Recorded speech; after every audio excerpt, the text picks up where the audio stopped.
Polisi katika kaunti ya Kirinyaga wameanzisha uchunguzi kuwakamata wezi waliovamia kanisa moja na kula sakramenti zote kisha wakaiba vifaa vya muziki. Kwa mujibu wa usimamizi wa kanisa hilo la ACK St. Matthews Mutithi, wezi hao walivunja dirisha na kuingia ndani ya kanisa ambapo pia walikunywa mvinyo wa kanisa kabla ya kutoweka na kinanda chenye thamani ya shilingi $100,000. Tukio hilo limewaacha wenyeji kwa hofu kuhusu kuongezeka kwa msururu wa visa vya wizi kwenye makanisa.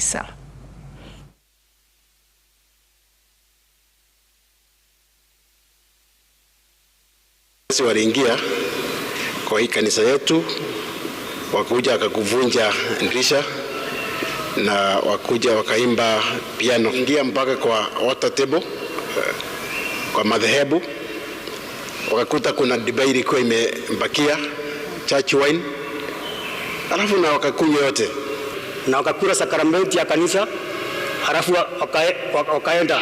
Hilo ni jambo mbaya sana, na ni vizuri tuwaambie watu waendelee kuheshimu madhabahu na waendelee kuheshimu nyumba ya Mungu.